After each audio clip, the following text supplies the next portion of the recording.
Hello everyone, this is Cherie. Welcome to Shelter in Place, Week 7. Alright, I am on my way to the grocery store and the sun is in a really bad place, so sorry about all this weird lighting. I've got my little mask in case I meet someone coming up the path because we are supposed to. So California has extended its shelter-in-place order.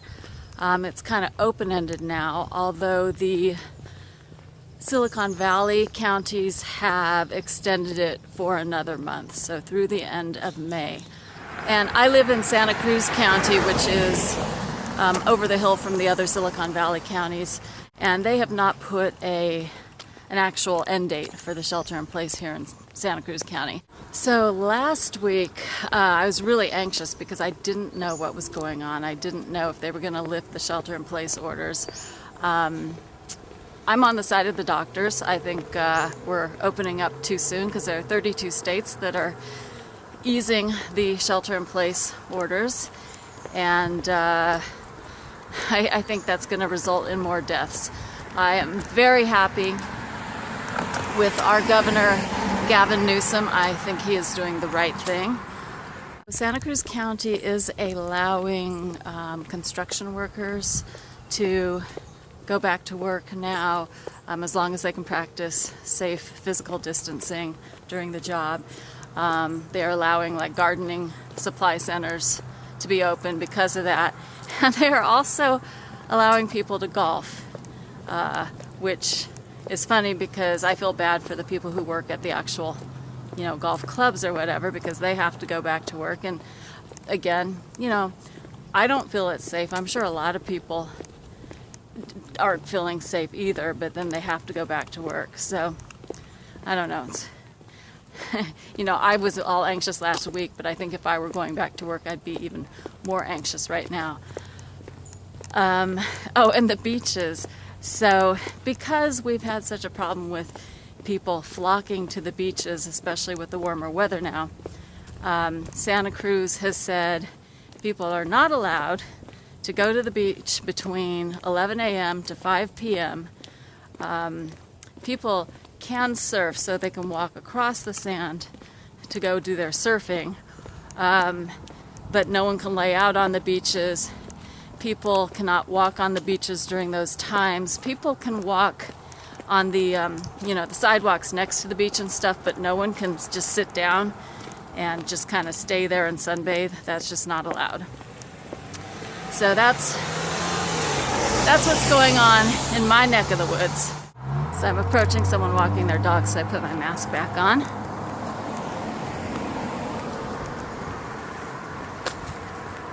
So this week I read one screenplay, and that was Chariots of Fire. Chariots of Fire won the Oscar for Best Original Screenplay in 1981. It's about a group of runners who run in the, 1924 Olympics. And, if you remember anything about the movie, you remember the theme song, and you remember people like running on the beach, and that's kind of it. It was a long script. It was a script that would have translated into 2.5 hours of screen time. I don't remember how long the movie actually was, but it was a long script, and it was kind of boring. The first half was just like setup. So you had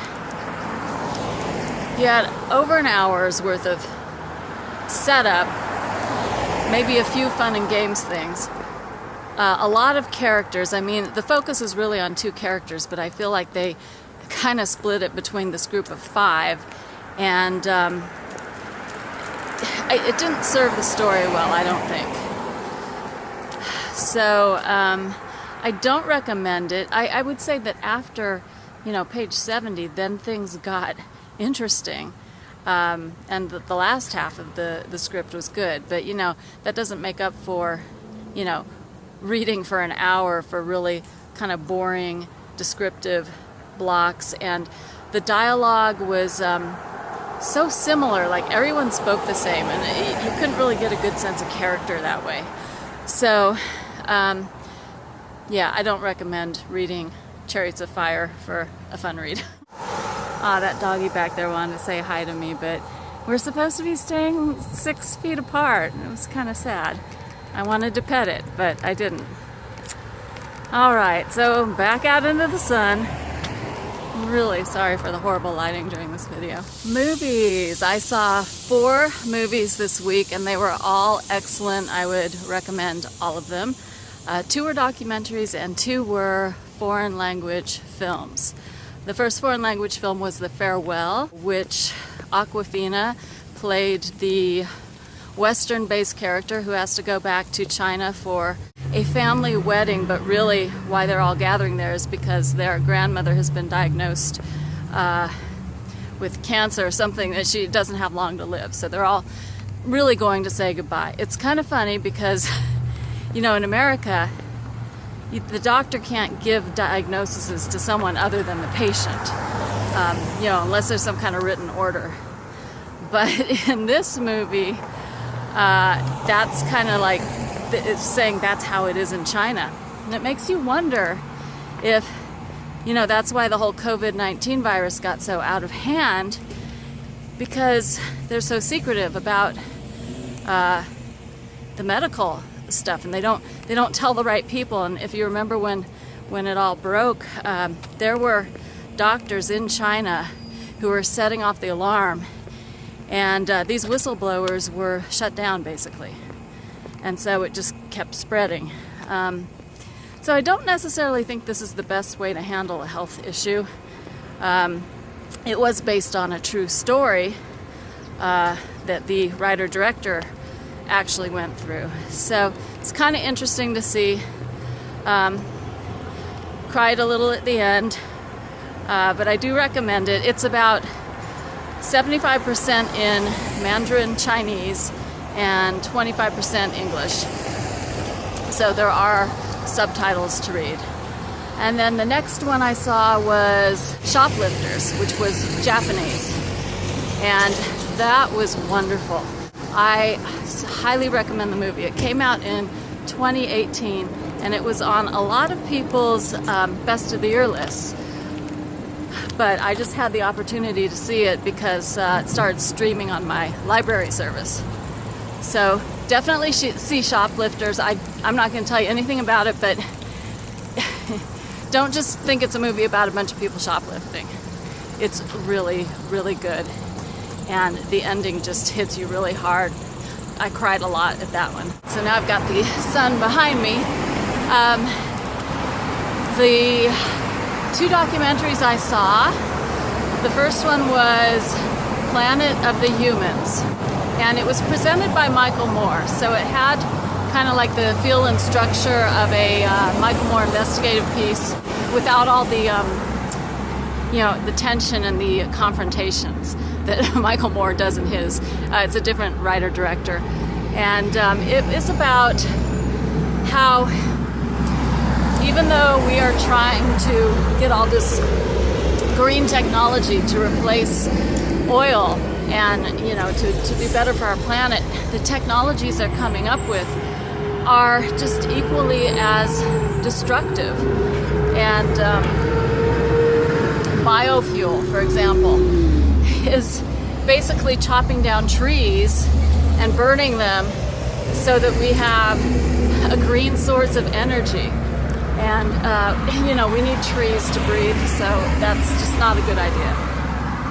And it also makes you think, what happens with all these giant, you know, windmills for the wind farms and, you know, the batteries for the Teslas and everything, once they've, you know, run their course, and then they become waste, you know, probably hazardous waste. So we're still, I don't think we're approaching this the right way. And it was a really good documentary. The second one I saw was called Misinformation, and I'd really wanted to see this last year. The library was showing it, but I wasn't able to attend.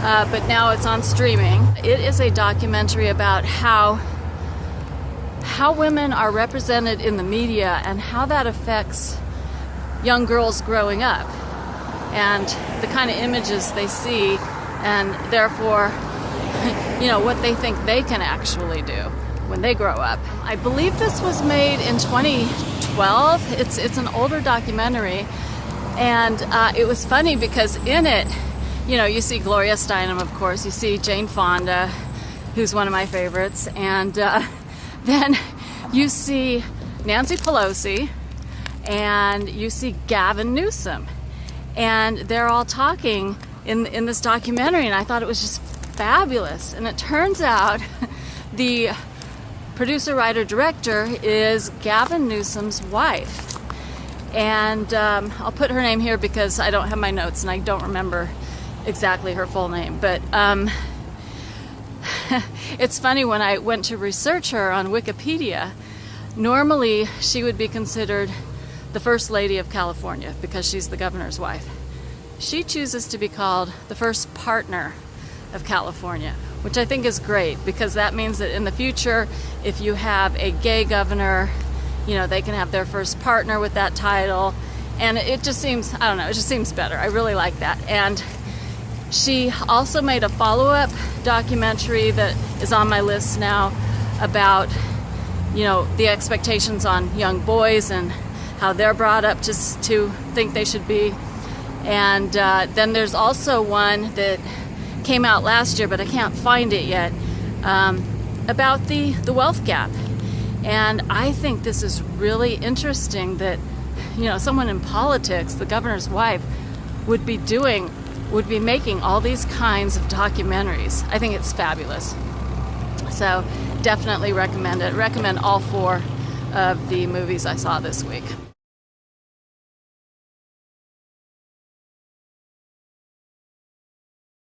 And then the other notable thing I did this week was I finished revising Frozen Walt.